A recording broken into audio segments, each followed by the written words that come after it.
بسم اللہ الرحمن الرحیم۔ السلام علیکم۔ میں سید عمران شفقت آپ کی خدمت میں حاضر ہوں۔ کل کے جلسے کے بعد جو کچھ ڈرامہ وفاق پاکستان نے کھیلا، اس ڈرامے کا ڈراپ سین بہت مزے کا ہوا ہے، اور اس ڈراپ سین کو اگر میں ٹرانسلیٹ کروں اپنی پنجابی کہاوت میں تو وہ یہ ہے کہ منگ منگی تے رہی بھی ننگی، یعنی کہ آپ نے مطلب اتنا کچھ کیا کہ وفاق جو ہے وہ اتنا ایکٹیو ہوا کہ پہلے اٹھایا گیا زبیر صاحب کے بقول، جو مسلم لیگ نون کے قائد اور مریم نواز کے ترجمان ہیں اور اسد عمر صاحب کے بھائی ہیں اور جنرل غلام محمد عمر صاحب کے بیٹے ہیں۔ انہوں نے ان کا یہ جو ہے آڈیو نوٹ ہے، یہ اس وقت سوشل میڈیا کے اوپر کہتے ہیں نا سرکولیٹ ہو رہا ہے، سنا جا رہا ہے بہت زیادہ۔ اس میں انہوں نے کہا کہ میری مراد علی شاہ صاحب سے بات ہوئی ہے اور انہوں نے دو ٹوک انداز میں کہا ہے کہ میرے آئی جی کو، یعنی صوبہ سندھ کے آئی جی کو پہلے کہا گیا کہ آپ یہ والا کام کریں، مقدمہ درج کریں۔ میں نے انکار کیا، یعنی آئی جی نے انکار کیا کہ یہ کام میں نہیں کر سکتا۔ تو پھر ہوا یہ کہ آئی جی صاحب کو اٹھا کے لے گئی رینجرز، اور رینجرز نے جناب وہاں پہ جیسے کوئی سیکٹر کمانڈر کہہ رہے ہیں، وہ پتہ نہیں، اللہ بہتر جانتا ہے، ہماری تو کوئی واقفیت اتنی ہے نہیں کہ سیکٹر کمانڈر رینجرز کا ہوتا ہے کہ نہیں ہوتا، کس کا ہوتا ہے، اللہ بہتر جانتا ہے۔ ہم نے تو کچھ اور ہی سنا ہوا ہے کہ سیکٹر کمانڈر کسی اور محکمے کا ہوتا ہے۔ تو بہرحال ان کے دفتر میں گئے تو وہاں پہ کوئی ایڈیشنل آئی جی صاحب کو پہلے ہی لائن حاضر کیا ہوا تھا، اور انہوں نے پھر بھی تو ہلکا سا رجسٹ کریے، لیکن انہوں نے کہا کہ جی مقدمہ تو آپ کو درج کرنا پڑے گا، کیونکہ قائد اعظم تو بہت ناراض ہیں۔ وہ تو انہوں نے ٹیلی فون کیتا ہے، کیونکہ عمران خان صاحب دے کول تانوں پتہ نا روحانی حالے میں وہ ہر وقت رہتے ہیں۔ تو مجھے لگتا ہے قائد اعظم کو میرے تے نہ پرچہ کرا دینا یار، میں ایویں گل کیتی ہے کہ قائد اعظم نے کوئی روحانی رابطہ کیا ہے۔ اگر قائد اعظم خط لکھ سکتے ہیں انور مسعود صاحب کو، تو عمران خان صاحب تو ویسے بھی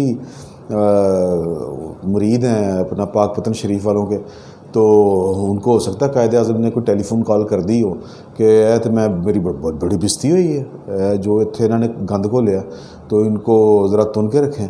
تو قائد اعظم کا حکم تھا، اس لیے جناب وزیر اعظم نے ٹلیاں کھڑکا دیں اور جناب اٹھا کے اغوا کرا دیا آئی جی سندھ کو۔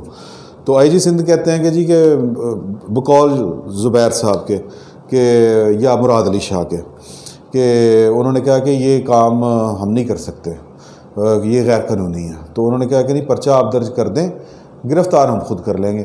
تو کہتے ہیں کہ پرچہ پھر میں نے آرڈر کر دیے پرچے کے، لیکن پھر جب پرچہ درج ہو گیا تو پھر کہا ہوں گرفتار بھی تسی کرو، سی ٹھڈے نال چلے جانے ہیں۔ مریم نواز کہتی ہیں کہ وہ رینجرز والے بھی ساتھ تھے۔ پھر وہ فوٹیج بھی چل گئی، کیونکہ بہت سے جو ہے شکرے پی ٹی آئی کے اور حکومت کے جو جاں باز قسم کے وزراء ہیں، وہ کہہ رہے ہیں دروازہ تو ٹوٹیا ہی نہیں، مریم جھوٹ بول دی پئی، تو اس کی بھی فوٹیج آ گئی۔ اچھا، اب اس میں جو پی ڈی ایم والے ہیں، اچھا نہیں پہلے وہ والی میں بات کر دوں، وہ جو ہے کہ منگ بھی منگی تو رہی بھی ننگی، اتنا کچھ آپ نے کیا، آئی جی کو اغوا کر لیا، سیکٹر کمانڈر کے دفتر میں لے گئے اور پرچہ درج کروایا۔ اس پرچے کی اوقات یہ نکلی کہ جوڈیشل مجسٹریٹ نے وفاق کا دباؤ نہیں لیا، کیونکہ دباؤ تو بہت تھا نا کہ جناب سندھ حکومت فارغ اور مریم صفدردہ بندہ گرفتار۔ تو وہ جو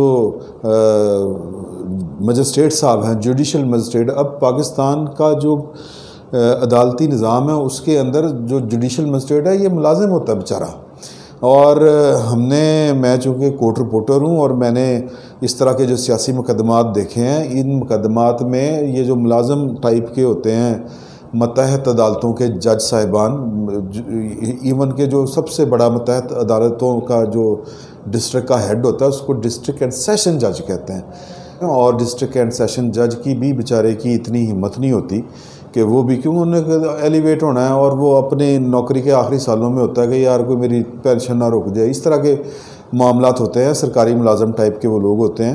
ہاں، اعلیٰ عدلیہ میں بھی پھر یہ کیس بیسیکلی اعلیٰ عدلیہ میں جاتے ہیں، وہاں پہ جا کے یہ ضمانتیں ہوتی ہیں، وہاں کے اوپر بھی اعلیٰ عدلیہ میں بھی ہر جج جو ہے وہ اس طرح کے کام نہیں کر سکتا، ہر جج ترمین اللہ نہیں ہوتا.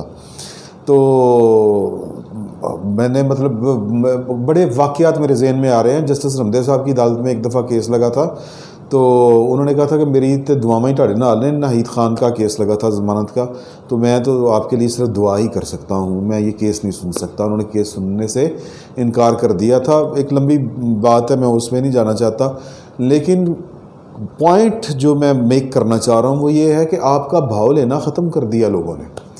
آپ کا جو خوف تھا کہ یار پتہ نہیں کی ہو جائے گا، وہ ختم ہو گیا ہے. اس کی ختم ہونے کی وجہ کیا ہے کہ زبان زد عام، وہ جس طرح اس نے کہا، مریم نواز صاحبہ نے کہا کہ جی کہ اب یہ 20,020 ہے، اس میں جو نامعلوم، پہلے جو نامعلوم ہوتا تھا وہ نامعلوم ہی رہتا تھا، اب جو ہے وہ نامعلوم سب کو معلوم ہوتا ہے کہ وہ کون ہے. اور وہ جو پریس کانفرنس تھی آج جو پی ڈی ایم والوں کی جو تھوڑی دیر پہلے ہوئی، اس میں مولانا فضل الرحمان نے کھل کے باتیں کی. انہوں نے کہا کہ جی کہ جس طرح آپ نے آئی جی کو اغوا کر کے ایک دفتر میں جا کے سیکٹر کمانڈر کے سامنے بٹھایا ہے، تو اس کو بدماشی کہتے ہیں، اس کو حکومت تو نہیں کہتے جو آئین کی. اور وہ کہتے ہیں کہ اس طرح کی شخصی آزادیاں سلب کی جاتی ہیں جہاں پہ مفتوح علاقے ہوں. مثال کے طور پہ اسرائیل میں اگر اس طرح کے کام ہوں سمجھ آتا ہے. اس طرح کام جو ہے وہ مقبوضہ کشمیر میں انڈین فوج کر رہی ہو، انڈین پولیس کر رہی ہو، سمجھ آتی ہے.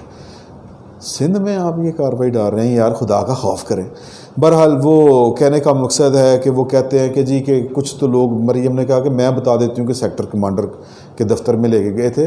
کھل کے باتیں ہو رہی ہیں. اور یہ جو آج ایک جوڈیشل مجسٹریٹ نے آپ کا بھاؤ نہیں لیا، آپ کے خوف میں اس کی ٹانگیں جو ہیں وہ تھر تھر نہیں کانپیں، تو اس کی وجہ یہ ہے کہ لوگ آپ کو جان چکے ہیں. اور بہادری جو آ رہی ہے وہ بیسیکلی اس لیے آ رہی ہے کہ جو پاکستان کا عام آدمی ہے وہ اب آپ کا نام لے کے بات کرتا ہے. اس کو پتہ ہے کہ یہ جب کہتا ہے بلاول بھٹو کہ سلیکٹڈ پرائم منسٹر اور سلیکٹر، تو پھر پتہ ہوتا ہے کہ سلیکٹر کون ہے اور سلیکٹڈ کون ہے. ایک صحافی نے بڑا اچھا سوال پوچھا. اس نے کہا جی کہ یہ بات وہ والی نہ ہو جائے 1977 والی کہ احتجاج کرنے والے بھی جائیں اور جن کے خلاف احتجاج ہو رہا ہے وہ بھی جائیں. تو مولانا فضل الرحمان نے اس کا جواب دیا کہ 1970 میں یا تب یہ باتیں جب ہوتی تھیں تو وہ منتخب حکومت کے ساتھ ہوتی تھیں، اس کے خلاف ہوتی تھیں. لیکن انہوں نے کہا کوٹ اینڈ کوٹ، یار پھر اگین کہ میں بڑا آدمی ہے، میں صرف مولانا فضل الرحمان کا جملہ دہرا رہا ہوں. انہوں نے کہا تھا کہ لیکن اس معاملے میں یہ 20,020 میں نکاح اور نکے کا ابا دونوں جو ہیں وہ اس جرم میں شریک ہیں، اس لیے وہ یہ کام کرنے کی جرت نہیں کریں گے. تو جب اس طرح کی باتیں نیشنل میڈیا پہ بیٹھ کے ہو رہی ہوں، جلسوں میں آپ کے خلاف نعرے لگ رہے ہوں، اور یعنی وہی بات کہ یہ جو سوشل میڈیا ہے اس پر بیٹھ کے لوگ ہر طرح کیا جو ان کا خیال ہے وہ پیش کر رہے ہوں اور کھل کے بات کر رہے ہوں، تو پھر خوف والی باتیں، اوکے جی کہ وہ نمبر 1 ہے، وہ نمبر 2 ہے، وہ فلاں بہت تگڑا ہے، وہ فلاں یہ کر دے گا، فلاں وہ کر دے گا. تو اب یہ والا جو سکہ ہے، خوف والا سکہ، یہ چلنے کے لیے آپ سمجھیں کہ فارغ ہو گیا یہ سکہ، اور وہ جو خوف والی بات تھی وہ بھی فارغ ہو گئی ہے. تو اب آنے والے وقت میں جو ہونا ہے وہ صرف ایک کام ہونا ہے کہ اگر پاکستان نے خاک میں بدہن، میں کوئی غلط بات نہیں کرنا چاہتا، لیکن اگر یہی معاملات رہے تو پھر چلنا مشکل ہے. اور اس لیے پاکستانیوں نے، میرا خیال ہے، اور پاکستان کی جو نمائندہ جماعتیں ہیں ماسوائے پی ٹی آئی کے اور ان کے جو بھی ہیں ارد گرد کے لوگ، یا ان کے، کیونکہ ایک ہی کماش کی جماعتیں ہیں. آپ ایم کیو ایم کو دیکھ لیں، آپ کاف لیگ کو دیکھ لیں، تو یہ ایک ہی کماش کی ہیں اور ایک ہی سوچ والی جماعتیں ہیں. تو یہ ان کے ساتھ پاکستان نہیں چل سکتا اب، کیونکہ پاکستان کی جو اکثریت ہے انہوں نے فیصلہ کر لیا ہے کہ پاکستان کے دستور کے مطابق چلے گا. اور آج ایک جوڈیشل مجسٹریٹ نے بھی اس عزم کا اظہار کر دیا ہے کہ ہم اب وہ جو ہوتی تھی نا پرانے دور کی حرکتیں کہ گاں چوری دا پرچہ درج ہو گیا اور ضمانت نہیں ہو رہی اور آپ جیل میں تن دیے گئے ہیں، اس طرح کی باتیں اب نہیں ہونی. جن لوگوں نے پی ڈی ایم کے رہنماؤں کی پریس کانفرنس نہیں دیکھی، ان کو دیکھنی چاہیے. اس میں پی ڈی ایم کے جو رہنما ہیں وہ کتنے بلنٹ تھے اور کھل کے نام لے رہے تھے. نکا تے نکے دا ابا کہتا ہے یار مولانا فضل الرحمان نے تھوڑا جا دید لحاظ بھی نہیں کیتا. بہرحال کہنے کا مقصد یہ ہے کہ یہ حکومت جو ہے جن ہتھ کنڈوں پہ آ گئی ہے، وہ جو پرچہ درج ہوا ہے کہ جی علامہ قائد اعظم کے مزار کے اوپر ہلڑ بازی کا، وہ کوئی حرمت کیا اس میں حرمت کا وہ ایلیمنٹ تھا. یہ جنہوں نے پرچہ درج کروایا ان کو پتہ تھا کہ یار یہ بہت کمزور پرچہ ہے، اس لیے انہوں نے ایک دھمکی گھسا دی کہ جی وہ قتل کی دھمکیاں مل رہی تھیں. وہ جو پٹیشنر کہہ لیں یا جو مدعی ہے مقدمہ جس نے درج کروایا وہ بھی ریکارڈ یافتہ نکل آیا، کوئی وقاص نام کا ہے اور دہشت گردی کی عدالت کا وہ مفرور آدمی ہے. اب بات یہ ہے کہ جس طرح وہ اسی پریس کانفرنس میں جس کا میں ذکر کر رہا ہوں، انہوں نے کہا کہ ان کو اسی طرح کے بندے ملتے ہیں ریکارڈ یافتہ. کبھی یہ لاہور والا جو پرچہ ہوا تھا بغاوت کا یا غداری کا، وہ بھی ظاہر ردی کی ٹوکری میں گیا، تو وہ اس کا بھی جو مدعی تھا وہ بھی عدالتوں کا مفرور ریکارڈ یافتہ، اور جو یہ والا ہے یہ بھی ریکارڈ یافتہ. تو مولانا فضل الرحمان نے وہاں پہ فکرہ چست کیا کہ جلدی میں اسی طرح کے بندے ملتے ہیں. تو جال سازی ہے ساری کی ساری. اور جو جن ہتھ کنڈوں پہ حکومت اتر آئی ہوئی ہے، آپ یہ خط ترجمہ رکھیں کہ یہ ڈوبتے کو تنکے کے سہارا والی مثال ہے کہ یہ ہاتھ پاؤں مار رہے ہیں اور ان کے ہاتھ میں اسی طرح کے کرمنل بندے ملتے ہیں. اور پاکستان کی ماضی کی ساری تاریخ اٹھا کے دیکھ لیں، جو حکومت جانے والی ہوتی ہے وہ اسی طرح کی ہڑبونگیاں مارتی ہے، بلکہ بونگیاں مارتی ہے، بلکہ بونگستان ہو جاتا ہے پاکستان جو ہے نا. وہ آپ کی حکومت کو دیکھ کے لگتا ہے کہ یار یہ کس طرف لے کے جا رہے ہیں. تو یہ کہنے کا مقصد یہ ہے کہ آخری مراحل میں داخل ہو چکی ہے حکومت.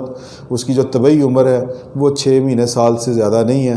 میرا تو خیال ہے کہ مارچ سے پہلے اس حکومت نے جانا ہے، اور اس کے خالی عمران خان نے نہیں جانا اور بہت سے لوگوں نے جانا ہے. لیکن میں ابھی آپ سے بات کرنا چاہتا ہوں پاکستان میں جو یہ والا سین ہوا ہے، قائد اعظم کے مزار کے اوپر جو ہلڑ بازی کا مقدمہ جو درج کیا گیا تھا، اس پہ جو کچھ ہوا تھا اس پہ سندھ گورنمنٹ کیا سوچ رہی ہے اور آپشن کیا کیا ہو سکتے ہیں، اس پہ ہم بات کریں گے اپنے اگلے ولاگ میں. اس کا انتظار کیجیے گا، ہمیں کوئی تھوڑی دیر میں آ جائے گا. بہت بہت شکریہ.